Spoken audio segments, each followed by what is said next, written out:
Eu toquei em você e Deus falou assim para mim: Mateus. Teu nome é Mateus? Não? Você conhece Mateus? Não? Então abre Mateus capítulo 1, versículo 23. Muitas pessoas querem que Deus fale com ela de uma forma audível, de uma forma que ele apareça aqui na sua frente e você converse com ele e ele fale realmente o que ele quer pra você. Mas não é bem assim que acontece. Na maioria das vezes, Deus fala com a gente de uma forma diferente e a gente tem que estar sensível a essa voz dele e a gente tem que aprender a reconhecer quando que é ele falando com a gente.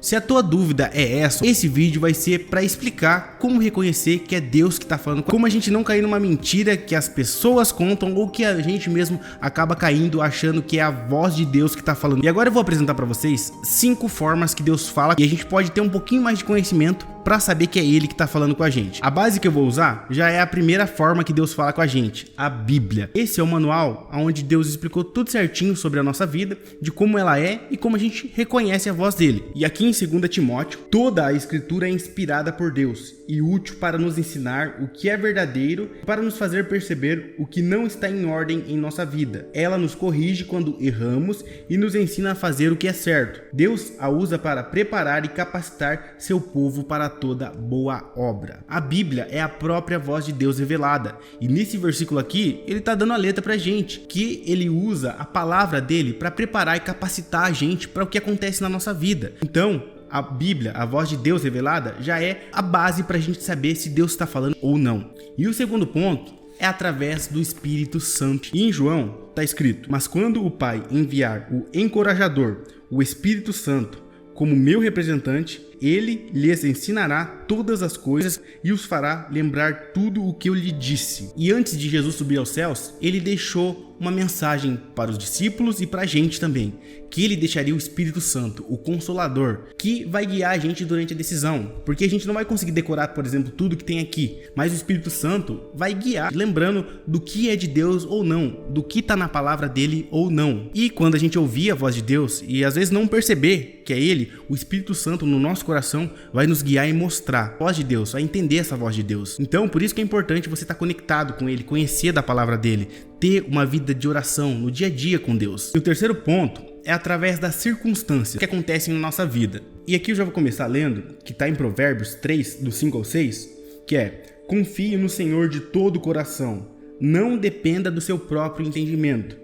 Busque a vontade dele em tudo que for fazer, e ele lhe mostrará o caminho que você deve seguir. Através do Espírito Santo, que a gente já vai linkando as coisas. Qual que é o ponto principal aqui? É você entender a vontade de Deus e não ser guiado pelo seu coração, pelo seu entendimento.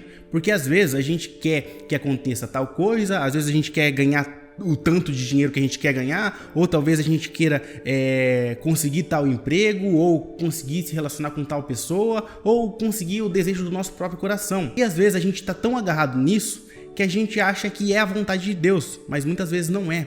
Por isso que a gente tem que estar ligado com o Espírito dele, com a palavra dele, para a gente saber que, por exemplo, quando Deus fecha uma porta na sua vida, era para ser fechada, e você entender isso e ter paz no seu coração e entender que é a vontade de Deus. Porque o que Deus tem pra gente é muito maior. Às vezes a gente não vai entender porque isso aconteceu agora. Talvez no momento a gente não entenda por que Deus fechou aquela porta naquele momento. Mas a gente tem que ter o entendimento de Deus no nosso coração e saber que era assim que tinha que acontecer aquilo. Porque o nosso coração é enganoso. E assim como a gente viu no primeiro vídeo, já vou linkar o quarto ponto aqui, que Deus fala com a gente através das outras pessoas. Junto com o ponto anterior, às vezes a gente está ligado muito ao nosso coração, ao nosso entendimento, e a gente busca ouvir a voz de Deus como a gente quer ouvir.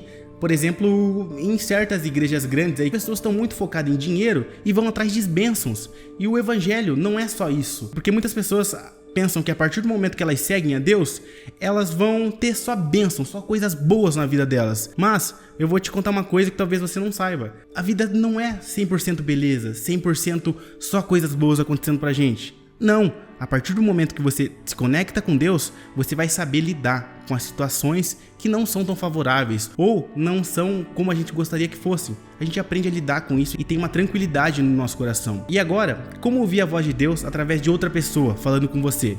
Vamos ler aqui, Provérbios 11:14. Sem uma liderança sábia, a nação cai. Ter muitos conselheiros lhe dá segurança. O ponto aqui é você saber que tem pessoas sábias, líderes, pastores, pessoas, amigos que vão te aconselhar bem a respeito de Deus, mas é você filtrar essas pessoas, não se abrir para qualquer pessoa, você saber com quem você vai pedir um conselho. Primeiro, faça análise que nem a gente está conversando aqui, analisa se essa pessoa tem uma vida com Deus, se a pessoa tem a palavra de Deus como base e serve a Deus verdadeiramente de coração. Com isso, você vai ter quase certeza que você vai receber conselhos bons dessa pessoa, que você vai receber conselhos que Deus está usando essa pessoa para falar com você. Então filtra essas amizades, não vá conversar com pessoas que elas vão falar o que você quer, que vão falar o que você gosta, porque isso não é o certo. Você tem que se relacionar com pessoas, amigos de verdade, que vão te falar aquilo que você tem que ouvir, não simplesmente ficar te acariciando, te amaciando para não falar o que você tem que ouvir, que dão conselhos que vão te levar para próximo de Deus, que vão fazer você evoluir na sua vida. Então repense bem o que você está buscando. Se você está buscando algum lugar ou alguma pessoa para ouvir o que você quer, ou você ouvir o que você precisa ouvir. E o último e quinto ponto, Deus fala com a gente através da paz que a gente sente no nosso coração. Você tendo toda essa base que a gente conversou aqui, tendo a base na palavra de Deus, tendo um relacionamento com Deus para sentir o Espírito Santo dele, com isso você vai ter a paz e vai saber que é a vontade de Deus que está acontecendo, que Deus está falando com você. Em Colossenses 3,15 está escrito: permitam que a paz de Cristo governe o seu coração, pois, como membros do mesmo corpo, vocês são chamados para viver em paz e sejam sempre agradecidos. A gente tendo a conexão com Deus, com o Espírito Santo dele, a gente vai ter paz no coração quando as coisas acontecerem. Porque se tem alguma confusão ou alguma dúvida e aquilo te deixa com o pé atrás, pode ser que não seja de Deus, porque você não tem aquela paz no coração. Mesmo em momentos difíceis, em situações que acontecem que a gente não queria que acontecesse, Deus vai dar essa paz no coração da gente. Então se atente a isso. E agora, como saber que não é Deus falando com a gente? Que a gente tem, olhe e veja, pô, isso não vem de Deus. São 3 dicas que eu quero passar para vocês, que a primeira é: Deus nunca contradiz a Bíblia, a palavra dele falada, ele nunca contradiz. Então, se você ouviu a voz de Deus de uma forma que está contradizendo a palavra, você dá o passo atrás e analisa. Isso não é de Deus. Segundo, Deus, quando fala com você, ele não gera confusão e nem um medo descontrolado no seu coração. Então, quando isso acontecer, já analisa, para você ver se é ou não a voz dele. E em terceiro, Deus não age de forma impulsiva e apressada. Como eu disse, conforme você vai conhecendo o que Deus quer pra gente, a gente sabe que o nosso destino, o que Deus quer pra gente é algo muito maior, é a eternidade com ele. Então, se essa coisa acabou sendo totalmente fora desse plano de Deus, de uma forma... Por exemplo, se alguém falasse pra você que Deus quer que você faça uma missão amanhã, vá pra África, vá totalmente de mudança pra você pregar a Deus lá. Você pensa, opa, será que é mesmo a vontade de Deus ser tão de supetão, tão rápido assim? É nesses momentos que você tem que pensar se é Deus ou não falando com você. E agora, eu provoco vocês a uma reflexão. Muitas vezes, Deus já tá falando com você. E será que você tá ouvindo? Será que você tá com o coração sensível para ouvir o que Deus quer? Talvez Deus ele já respondeu a sua oração, já falou com você, mas você não aceitou a resposta que ele deu. Porque talvez a resposta que Deus deu foi de desencontro com o que está no teu coração confuso. Então, tira aquele foco somente daquilo que você quer, dá o passo atrás e vê o que é a vontade de Deus. Talvez ele esteja fechando essa porta, talvez ele não está fazendo o que você quer, mas é para algo muito maior. Porque Deus olha lá na frente, Deus está além do tempo, ele sabe o que é melhor para a gente. Então, ora para Deus, para ele mudar o seu coração, para te tornar mais sensível, para você ter mais contato, mais relacionamento com ele e você saiba quando é Deus falando com você ou não. E agora, depois desse vídeo, já pega e ora. Pede para Deus abrir seu coração, tá no seu coração com o Espírito Santo, para que ele te guie, para que você ouça a voz dele e você entenda a resposta que Deus te deu, porque essa é a vontade dele. E se esse vídeo te ajudou, já deixa o seu like, se inscreve no canal e eu te faço um desafio. Compartilha com seu amigo ou com alguém que você acha que tem que ouvir essa mensagem. Eu espero que vocês tenham gostado. Um beijo e tchau.